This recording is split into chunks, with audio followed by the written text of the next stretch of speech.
When I originally received the assignment, it happened to be at a time I was working with a charitable organization to provide a dinner for them. It was going to be the Titanic's last dinner. But when working with the class information on responsible administration and ethics and masked evil and unmasked evil, it all seemed to overlap with the story of the Titanic and White Star Lines and all the processes that went into the sinking of the ship and the aftermath. So I thought, what better situation could be right than what was right there? There was talk of the Titanic not having enough lifeboats, of poor construction in the steel, of shoddy craftsmanship, of the company being out just to make a dollar, of gates being locked to keep second class, third class steerage people below deck so that the first class people could get to the lifeboats. The captain was unaware of what was going on with the ship. There were just tons and tons of problems that screamed no responsibility at all. But upon investigation, I ran through about 2,000 pages of testimony given at the Board of Inquiry after the sinking, and all the evidence actually showed that there was no administrative evil there. But it was interesting how they were portrayed to be so evil.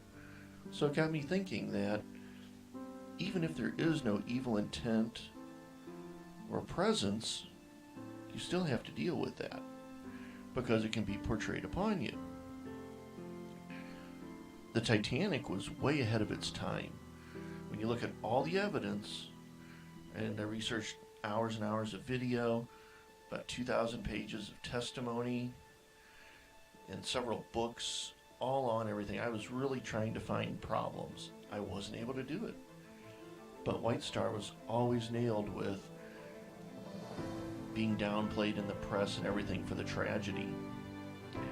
The facts that shows it wasn't any administrative evil, but you had a captain that was very experienced in the pride of White Star Line. He put all of his faith into the two lookouts at the top of that mast right there. They were 90 feet in the air to watch for icebergs. That was their sole duty. They were sailing actually in safe waters at that time, but the icebergs had flowed farther south than what they had been previously, so they weren't necessarily aware of that. The steel in the ship was sound construction. It wasn't found out until, I believe it was 1998, that there was a problem with the rivets that held the ship together. But they didn't know it until they had a powerful enough microscope to look into that. So the construction was sound, the bulkheads were sound, the whole theory was sound. It had excellent safety features on there that were totally new to the time. There was one issue with the lifeboats. They had more than what was required at the time.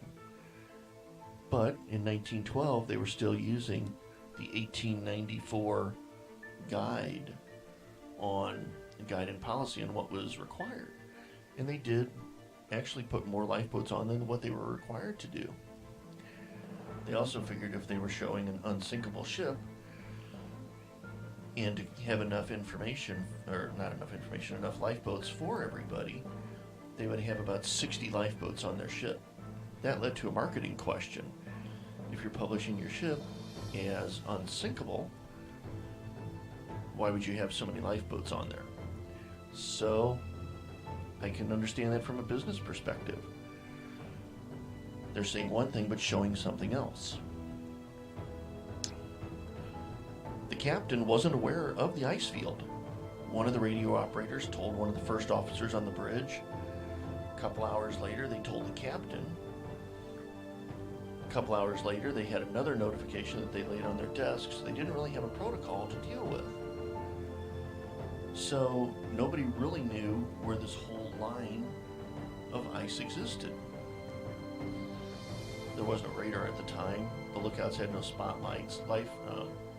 Binoculars would not have made any difference at that point because it was too dark. There was no moon. So the ship was sailing along at about 25 miles an hour, basically into blind darkness of night.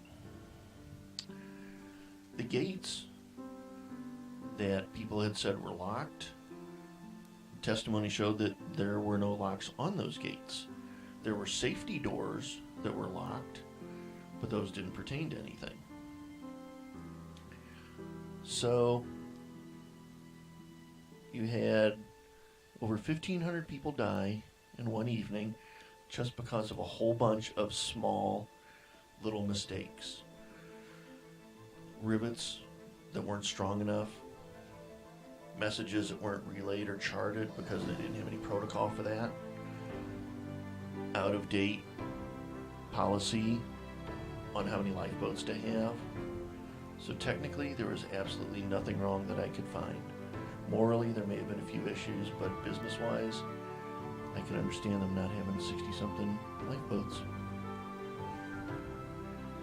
So administratively I was not able to find any problems with their company, but all the small items did make it into a disaster, both for loss of life and how the company survived afterwards. This video is only 7 minutes long. There were 1,500 people thrown into the water that night, based on all the small little things that happened. By the time we watched this video, 500 people died. We do have a duty to be responsible to all things, small and large. Thank you.